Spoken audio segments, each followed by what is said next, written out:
성령의 인도와 내적 증거, 그런 제목으로 하나님의 은혜를 나누기 원합니다. 저는 봉천동의 푸른 초장교회를 섬기고 있고요. 성도님들은 오늘도 10여 명 이렇게 예배한 그런 교회 목사입니다. 섬기게 된 것은, 우리 교회 섬기게 된 것은 한 17년, 한 5개월 된 것 같아요. 오늘 본문을 통해서 그동안 우리 하나님께서 주신 은혜를 좀 나누고자 합니다. 제가 저번에 여기 예배하러 왔는데요, 그 장진희 사모님께서 마음의 길을 내는 하루, 그 책을 쓰시고 그걸 또 나눠주셔서 집에 돌아가서 읽었는데 제일 처음에 나오는 얘기가 이 꿈의 교회 그 어린이집 거기 원장님과 그 꿈의 교회 전도사로서 그 원장님의 그 어린이집에 그 운전을 맡아 하시던 그 전도사님 두 분이 이제 사귀게 되셔서 또 결혼하시게 됐다는 얘기. 그리고 신혼 초에 이 전도사님은 쉽게 말해서 이제 사역지가 없어서 이제 백수로서 이렇게 있으시는데, 사모님은 이제 어린이집 원장직은 사임하시고 아마 이제 공부방을 하시고 또 애쓰셔서 돌아오신 다음에 또 가사 일을 돌보시고 그러셨나 봐요. 그런데 전도사님께서는 사역지도 없고 꿈의 교회에서 이제 전도사에서 사임하시고 기운도 잃고, 그래서 게임만 이렇게 하시고 계셨다는 거예요. 하루 종일 게임만 하셨다는 거예요. 그리고 어느 날 껌껌한데 사모님이 이렇게 나오다가 엄마야! 이렇게 하고 깜짝 놀라서 엉덩방아를 찧었는데, 그 남편 전도사님이 뭐야 이렇게 해서 뛰어나왔어요. 그 임신한 가운데 애쓰시는 그 사모님이 깜짝 놀라서 쓰러지는 걸 보고 전도사님이 그날 깊이 좀 깨닫고 내가 다시 하나님 앞에 부르심을 회복해야 되겠다 이렇게 생각하고 그 삶이 바뀌었다는 얘기가 그 첫 장에 나오더라고요. 오늘 12절에 보시면요, 로마서 8장 12절에 보시면, 그러므로 형제들아 우리가 빚진 자로 돼 육신에게 져서 육신대로 살 것이 아니니라 이렇게 되어 있죠. 근데 사실 그 이야기가 상당히 공감이 됐던 게, 저도 이 봉천동에 작은 개척교회에 이렇게 와서요, 저도 처음에 목회도 안 되고 힘들고 하니까 저도 그냥 게임에 빠졌습니다. 그래서 저도 이제 바둑을 좀 좋아해서 바둑을 그때 하루에 얼만큼 해본 적이 있냐면 하루에 한 18시간을 해본 적이 있어요. 그 밤새우고서요, 아침에 새벽 예배도 안 하고 아침 7시, 8시까지 이렇게 바둑을 하는 겁니다. 그러면 해본 사람은 아는데요, 그 재미가 있지도 않아요. 근데 다른 거 할 게 없어서 그냥 하는 거예요. 눈도 아프는 가운데, 눈 아파서 못해요 결국은. 무기력해진, 하나님의 은혜 가운데 있지 아니하니까요, 육신에게 져서 육신대로 살게 되는 그런 모습이 제게도 있어서 공감이 되더라고요. 형제들아 우리가 빚진 자로 돼, 우리는 하나님께 은혜로 빚진 자지 육신에게 빚진 자가 아니거든요. 그런데 육신에게 져서 살면 그런 무기력이 나타나는 거예요. 또 어느 날은 이런 경우도 있었어요. 제가 이 푸른초장교회로 와서 한 몇 년 이렇게 지났는데, 제 생각에 한 4, 5년 됐는지 그날도 좀 이렇게 처져 있었던 것 같아요. 그래 핸드폰을 이렇게 뒤지다가 카톡에서, 제가 부교육자 할 때 청년부를 한 4년 지도했었는데, 청년부 때 제가 지도하던 자매가 아기를 이렇게 옆에 있는 사진, 아기가 한 5살쯤 돼 보이는 것 같아요. 그 사진과 함께 자매가 있는 거예요. 그래서 제가 반가워서 이렇게 썼어요. 상민아, 아줌마 됐네 이렇게 썼어요. 근데 그 자매가요, 그 다음 날인가 이렇게 보니까 저를 딱 차단시켜 버렸어요. 그 자매가, 제가 생각해봤어요. 우리 상민이가 상처받았구나. 아니 몇 년 만에 목사님이 만났으면 상민아 어떻게 지내니? 너 아기가 이렇게 컸구나. 이렇게 좋은 말을 좀 못하고, 성민아 아줌마 됐네. 어떻게 내가 그런 말밖에 못했을까? 걔가 나를 차단한 것이 충분히 마음이 이해가 되면서요, 내가 이렇게 못났었는가, 이런 생각이 들었습니다. 은혜 가운데 있었으면 제가 그렇게 안 했을 것 같아요. 아마 그날도 좀 처져 있어서 그랬던 것 같아요. 그 녀석 제가 연락처도 모르고 어떻게 사과할 방법도 없습니다. 하나님 만나게 하시면 만나게 하실까. 그래, 우리가 하나님의 은혜 가운데 있지 않고요, 육신 가운데 살면, 육신은요 물리적인 육체만을 가리키는 게 아니에요. 타락한 인간의 본성, 그 육신이란 말 속에는 육체뿐 아니라 정신, 마음, 영혼, 우리 생각, 감정, 의지가 포함된 말입니다. 이 타락한 인간의 본성, 죄성대로 살아갈 때 그 육신에게 져서 육신대로 살면 그 결과가 무기력해지거나 또는 관계가 손상되거나 단절되거나 아픔을 겪게 되는 것이지요.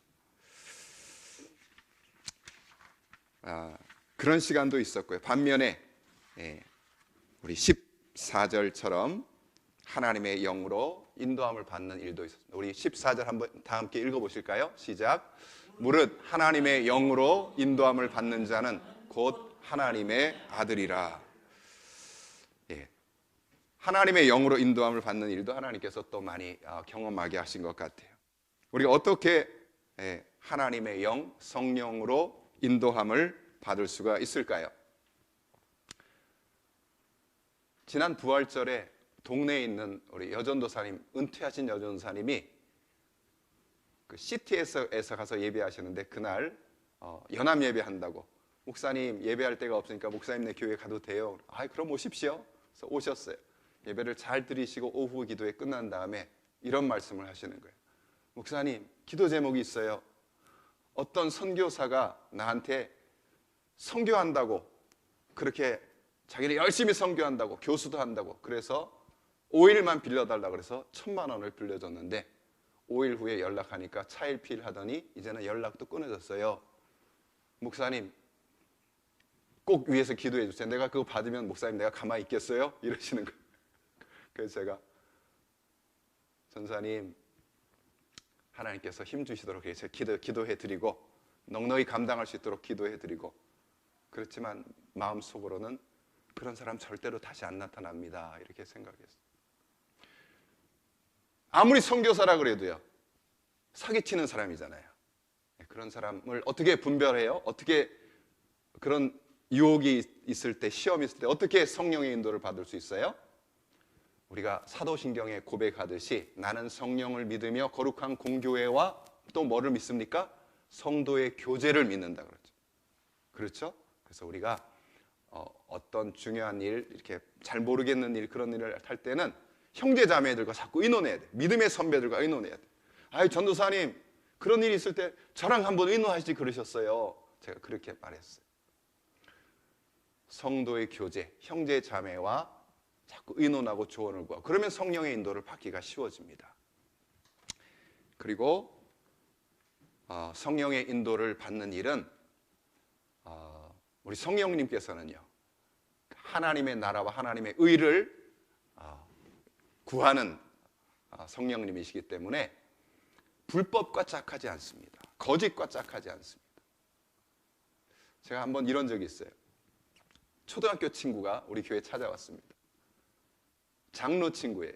그리고 교회에 와서 헌금을 했어요. 그리고 헌금을 하고 나중에 보니까 얼마더라고요. 그러면서 이런 부탁을 하는 거예요. 친구야, 내 아들이 장신대 신학대학원에 시험을 치는데 거기에 붙을지 안 붙을지 잘 모르니 너는 총신대 출신 아니냐? 네가 우리 푸른초장교회 다닌다고 네가 좀 써주면 우리 아들이 장신대 쳤다가 보험용으로 총신대도 칠 수 있으니 그렇게 좀 해주렴, 이렇게 하는 거예요. 그래서 그래? 내가 생각해 볼게. 그러고서요, 시찰에 가서, 우리 목사님들 모임 시찰에 가서 말을 하려니까 안 나와요. 내가 선배 목사님한테 거짓말 할 수가 없어요. 그래서 내가, 친구야 못하겠다, 안 한다, 그렇게 하고, 하나님 저 우리 친구 아들 장신대 꼭 좀 붙게 해주세요. 이렇게 기도했더니 장신대 붙어서 지금 한 목회에서 목사 됐을 겁니다. 그래, 우리 성령의 인도를 받으려면요, 불법과 거짓과 짝하면서 성령의 인도를 받을 수는 없어요. 또 성령의 인도는요, 성령의 인도를 받는, 하나님의 영으로 인도함을 받는 자들은 하나님의 아들이라 하는데, 사실 하나님의 아들들이라 그렇게 돼 있어요. 하나님의 자녀라 이런 말이죠. 하나님의 영으로 인도함을 받는 것은 예수님께서 계명 중에 가장 중요한 것이 무엇입니까? 이렇게 질문받았을 때 하나님 사랑과 이웃 사랑이다 이렇게 말씀하지 않았습니까? 그와 같이 하나님께서, 성령께서는요, 우리가 하나님 사랑, 이웃 사랑하는 쪽으로 가면 성령께서 우리를 인도하십니다. 우리 교회에 제가 와서 한 8년쯤 됐을 때, 지금 한 17년쯤 됐는데 8년쯤 됐을 때 우리 성도 하나가 이런 얘기를 하시는 거예요. 임대 아파트에 사는 성도님인데 몸도 아파서 일도 못 하세요. 그 나라에서 나오는 기초수급자로 살아가는데, 목사님, 제가 500만 원을 사채업자에게 빚을 졌는데 이것이 이자가 붙어서 지금 1031만 원이 되었는데 이것을 안 갚으면 몇 달 안에 법 집행, 강제 집행돼서 제가 나가게 됩니다. 기도해 주세요. 이러는 거예요. 제가 그 말을 듣고 하나님 앞에 기도를 했어요. 하나님, 이거 어떻게 됩니까? 기도하는데 첫째는 만약에 강제 집행당해서 그 아파트에서 쫓겨나가게 되면 우리 성도 하나가 줄어요. 그게 싫고, 또 하나는 몸이 별로 안 좋으신 분인데 거처도 잃으면 아마 건강에도 상당히 지장을 받을 것 같아요. 그래서 기도하다가 이거 하나님의 뜻인 것 같다 싶어서 제가 우리 성도님들에게 8년 만에, 그런 적 한 번도 없었습니다. 이거는 우리 성도님들이 전체 같이 도와주셔야 되는 일입니다. 같이 힘을 합쳐 주십시오. 이렇게 선포를 했어요. 선포를 했는데 그 나온 헌금이 한 200여만 원 나왔습니다. 제가 좀 실망도 되고 좀 약간 화도 나고 그랬습니다. 그래서 제가 혼자 속으로, 하나님, 저 목사 안 했으면 이런 거 정도 할 수 있을 것 같은데요, 하나님. 이런 것도 못하게 하셔요? 이런 마음이 좀 들기도 했어요. 그런데 어떻게 할까 기도하다가 제 조카한테도 50만 해줘라.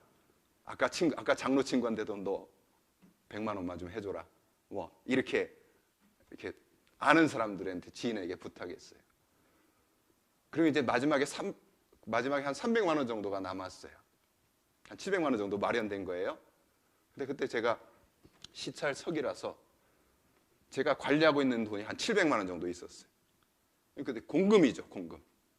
3개월만 있으면 제가 갚을 수 있을 것 같은데 이거를 어떻게 하면 좋을까 이렇게 하다가 그날 임시노회 때 시찰장님이 저 앞에 앉아 있는데 시찰장님한테 가서 말씀을 드리고 허락받아서 할까 그냥 할까. 그냥 하는 것은 불법이니까 안 되고요. 말씀드리는 것도 말을 할까 말까 하다가 시간이 다가버려요. 둘째 날 임시노회 이렇게 왔는데요. 그날 조금 지각해서 뒤에 회의해야 하는 전 뒷자리에 저 바깥에 앉아 있는데 한 분 목사님이 이렇게 하는 거예요. 목사님, 그 친구 목사님이 개척한대. 우리 어머니 선물 하나 해야지. 뭐 CC 사이즈 하나 할까? 이러는데 제가 그 전화를 끊는 목사님, 신시사이저 필요하세요?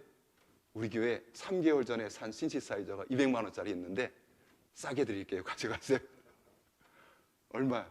120만 원만 주세요. 그랬더니 그분이 연락을 주고 봤더니요,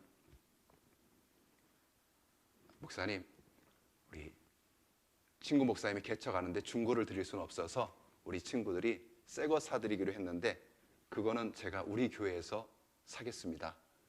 130만 원 드릴게요. 그러면서 사시더라고요. 그렇게 하시면서, 그렇게 하고 또 300만 원도 또 아는 우리 권사님이 도와주시고 하셔서 그것이 딱 채워지는 거예요. 딱 채워지고 제가 법원에 가서 공탁하고 왔습니다. 공탁하고요. 딱 나오는데 이제 해결이 된 거예요. 딱 나오는데 오늘 제가 부르신 곳에서 은혜 받았습니다. 이따 설교 끝난 다음에 우리 한 번 더 할게요. 제가 찬송이에요. 차 몰고 딱 나오는데 제가 이런 찬송이 나오더라고요. 내가 걸어갈 때 길이 되고 살아갈 때 삶이 되는 그곳에서 예배하네. 그 찬양이 나오더라고요. 우리 하나님이 도와주십니다. 우리가 하나님이 기뻐하시는 방향으로 하나님 사랑, 이웃 사랑을 위해서 성령의 인도를 받아서 살면 우리 하나님께서 도와주시고 하나님의 자녀를 꽉 반드시 붙들어 주신 줄로 믿습니다. 우리 16절을 한번 보시겠습니까? 16절 한번 다 함께 읽어보겠습니다. 한번 띄워주시겠습니까? 16절. 우리 다 함께 읽어보시죠. 시작. 성령이 친히 우리의 영과 더불어 우리가 하나님의 자녀인 것을 증언하시니. 우리 성령님은요, 우리의 영에게 우리가 하나님의 자녀인 것을 증언하신다고 합니다. 우리의 영에게 성령님께서 너 하나님의 자녀야 라고 증언하는 것을 성령의 내적 증거라고 합니다. 우리의 내면에 말씀하시는 거죠. 구원받았다고, 너 하나님의 자녀라는 얘기는 구원받았다는 얘기잖아요.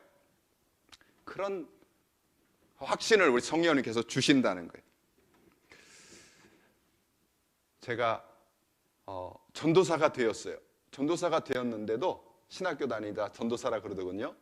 전도사가 되었는데도요, 어떤 때는 헷갈려요. 나 구원 받았나? 나 하나님의 자녀 맞나? 이렇게 헷갈리는 거예요.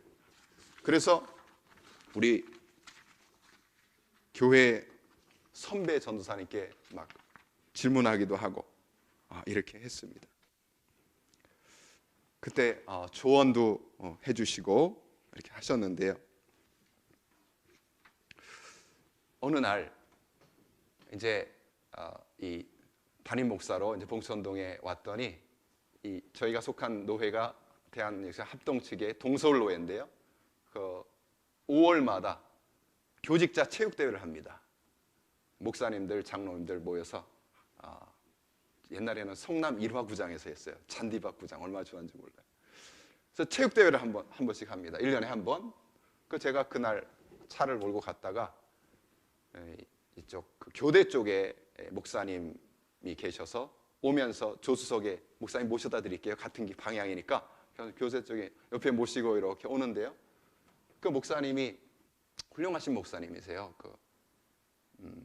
차마 신이 없다고 말하기 전에 베스트셀러를 쓰신 박영동 목사님이신데, 옆에 오시면서 목사님이 저한테 묻는 거예요. 그건 당연히 그런 질문을 할 수 있죠. 목사님 예수님 언제 만났어요? 이렇게 저한테 묻는 거예요. 그래서 제가 대답을 이렇게 하려고 그러는데 대답이 잘 안 나오는 거예요. 목사님은 그냥 지나가는 말로 조수석에 앉아서 대화하면서 가자 이런 식으로 한마디 던지신 거예요. 그래서 제가 말이 버벅거려졌어요. 그래 어떻게 무슨 말 하고 집으로 돌아왔는데요. 집에서 고민이 됐어요. 그때가 이제 벌써 부목사 10년을 하고요. 여기 담임 목사로서 몇 년 할 때 같아요. 한 2, 3년 할 때 같아요. 아니 목사님 예수님 언제 만났어요? 그거 흔히 하는 얘기인데 그 말에 왜 내가 대답을 못하고 버벅거렸지? 하나님 제가 왜 그거에 때 제가 버벅거렸어요? 이렇게 제가 하나님 앞에 질문을 했어요. 그리고 이제 성경을 읽는데요. 창세기 30장 32장에서 야곱을 보게 되는 거예요. 여러분 야곱 잘 아시죠? 형 에서가 사냥하고 들어와서 배고플 때 붉은 죽 나한테 달래니까 장자의 명분 줘야지 주지. 그래갖고 장자의 명분 뺏었어요. 그리고 엄마 리브가의 조종을 따라서 에서인 척하고서 장자의 축복도 받았어요. 간교한 야곱 아닙니까? 그 외삼촌 라반에게 10번이나 나중에 속임을 받는 그런 야곱이 아닙니까? 근데 그 창세기 32장 그 부분을 보니까 하나님이 그 간교한 야곱을 그렇게 술수를 쓰는 야곱을 하나님이 사랑하시고 복을 내리시는 것을 보게 되는 거예요. 그때 하나님이 저한테 말씀하시는 거예요. 야, 용영아, 너 강교하지? 예, 저 강교합니다. 내가 알아. 근데 나 너 야곱처럼 사랑한다. 하나님이 저에게 말씀하시는 거예요. 제가 알겠어요. 아, 강교한 야곱도 사랑하시는 하나님이 나도 사랑하시겠구나. 그때 딱 깨달아지는 거예요. 그 다음부터는 제가 나 구원받은 거 맞아? 나 하나님의 자녀 맞아? 구원의 확신에 대해서 고민이 안 생기더라고요. 오늘 8장 16절에요. 성령께서는 우리 영으로 더불어 우리가 하나님의 자녀인 것을 증언하신다고 그랬죠? 그렇게 말씀하시는 거예요, 하나님은. 여러분, 인간의 세계와 하나님의 세계가 있습니다. 여기에는요, 마치 투명의 막과 같은 이 막이 이렇게 하나님의 세계와 인간의 세계 사이에 투명의 막이 쳐져 있어요. 인간의 세계가 하나님의 세계를 몰라요. 그런데 어느 순간 그 접점이 하나요, 인간의 세계에서 하나님의 세계로 톡 바늘이 그 막을 뚫는 것처럼 톡 뚫으면 그 구멍을 통해서 하나님의 세계의 은혜가 인간의 세계로 확 들어오는 것입니다. 그 접점이 뭐냐? 그 접점이 제 경우에는 강교한 나도 하나님이 사랑하시는구나라는 하나님의 사랑을 깨닫는 것이 그 접점이었어요. 그 접점을 통해서 하나님과 맞고 있는 그 막이 딱 뚫려서 하나님의 은혜가 확 들어와 버렸어요. 그 다음에는 제가 나 구원받은 거 맞아? 하나님 자녀가 그거 고민이 안 돼요. 제가 어느 목사님께요, 어느 목사님이 저한테 이런 질문을 하는 경우가 있었어요. 그런 얘기를 하다가, 구원의 확신 얘기를 하다가 그 목사님이 저한테 이런 얘기를 하는 거예요. 목사님, 성령이 우리 영과 더불어 우리가 하나님의 자녀인 것을 증언하시나니 그것도 내면적으로 말하는 건데 그것도 자기가 그렇게 생각하는 거지, 이렇게 말하는 거예요. 자기가 그렇게 생각하는 걸까요? 여러분 한번 생각해 보세요. 제가 나 구원받은 사람 맞아? 가끔 가다 생각되는 거예요. 나 하나님 자녀 맞아? 고민이 가끔 가다 될 때 안 되겠다, 이렇게 생각하면 안 되겠다. 내 생각으로 나 이제 구원받은 사람으로 믿기로 작정해서 나 이제 무조건 구원받은 하나님의 자녀야, 이렇게 생각해야지. 이렇게 하면, 그렇게 생각하면 가끔 가다 나 구원받은 거 맞아? 나 하나님의 자녀 맞아? 그런 생각 안 떠오릅니까? 자기가 생각하기로 마음먹으면 안 떠오릅니까? 안 되죠. 하나님께서 은혜를 주셔야 그때는 바뀌는 거지요. 그렇기 때문에 자기 생각과 성령이 증언하시는 거예요. 다르다는 것입니다. 아멘. 예. 그래, 우리 하나님께서는 그런 은혜를 주시더라고요. 하나님, 저 구원의 확신 너무 헷갈려요. 왜 확신이 안 들고 복잡해요? 이렇게 할 때 제가 시간을 계산해 보니까요, 한 7, 8년 걸려서 하나님께서 그 우연한, 우리 박영동 목사님 예수님 언제 만났어요? 그 질문 앞에 버벅거리는 일을 통해서 우리 주님께서 제게 확신의 은혜를 주시더라고요. 그래, 여러분도 우리 하나님의 은혜를 구하실 때요, 신앙의 세계의 은혜를 구하실 때, 그 노래에 이런 노래가 있잖아요. 그리워하면 언젠간 만나게 되는, 그거 있죠? 어느 영화와 같은 그 일들이 이루어지길. 저도 하나님의 은혜를 그리워하니까 은혜 주시더만요. 예, 여러분도 우리 하나님의 은혜를 신앙의 세계에서도 반드시 사모하시고 구하시기를 주님의 이름으로 축원합니다. 네, 이제 말씀을 마치겠습니다. 이제 빌립보서 3장 13절을 보니까요, 빌립보서 3장 제가 한번 읽어보겠습니다.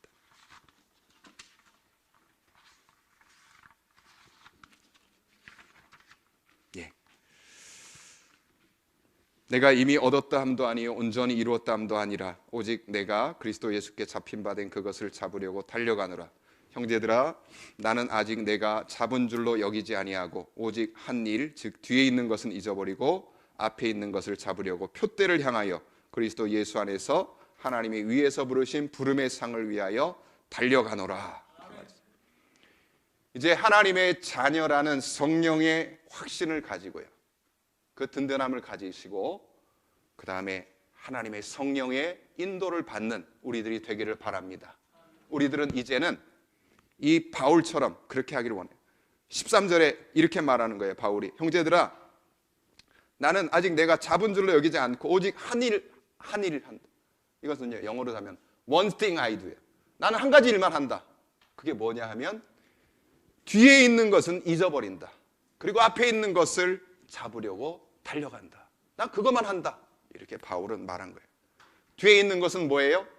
우리가 육신대로 살아서 무기력했고 또 관계가 단절됐고 씁쓸했고 그런 안타까운 것들, 그걸 우리를 처지게 하는 것들, 그것도 다 잊어버리시기 바랍니다. 또 이미 하나님께서 은혜 주셨던 것도 감사하지만 혹시라도 교만할까 봐 그것도 잊어버리시기 바랍니다. 지난 것은 잊어버리고요, 오직 한 일, 오직 앞에 있는 것을 잡으려고 표대를 향하여 그리스도 예수 안에서 하나님이 위에서 부르신 부름의 상을 위하여 달려가노라. 하나님이 우리에게 주신 표대, 우리 주님을 담는 표대, 하나님께 영광 돌리는 표대, 그것을 향해서만 달려가시기를 주님의 이름으로 축원합니다. 우리 주님께서 그렇게 성령의 인도를 받으면서 다 쓰임 받기를 원해요. 제가 김성현 목사님 설교 한번 하실래요? 그럴 때 제가 잠깐 머뭇거리다가 예, 알겠습니다 그랬어요. 왜냐하면 제가 부목사 때 우리 담임 목사님이 가르쳐 주셨어요. 이렇게 가르쳐 주셨어요. 나는 아직까지 설교 부탁을 받으면 거절한 적이 없어. 제가 그것을 가만히 생각해 보니까 그 맞더라고요. 그래서 제가 알겠습니다 그렇게 한 거예요.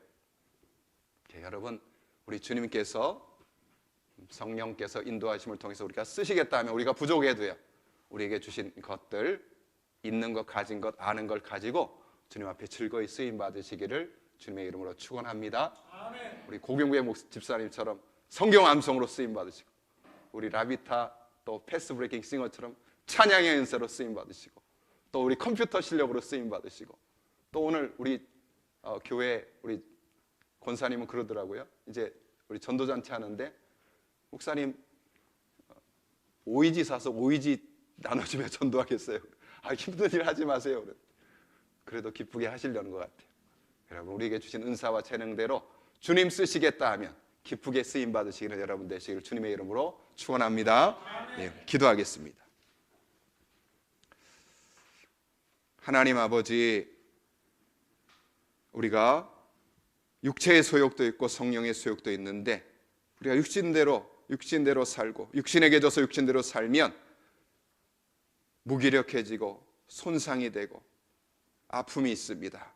그러나 하나님, 우리에게 은혜를 주셔서 하나님의 성령의 인도를 받게 하여 주시고 주의 성령께서 사모하는 자에게 너는 나의 자녀야, 내가 너를 사랑해 하시는 우리 하나님의 음성, 하나님과의 아버지 인격적인 만남에 은혜를 주시고 또 주의 성령께 쓰임받으며 있는 그대의 모습으로 하나님께 영광 돌리며 때로는 고난도 기쁘게 받으며 우리 하나님께 영광 돌리는 우리 모든 우리 한성 공동체 지체가 되게 하여 주옵소서. 예수님 이름으로 기도합니다. 아멘.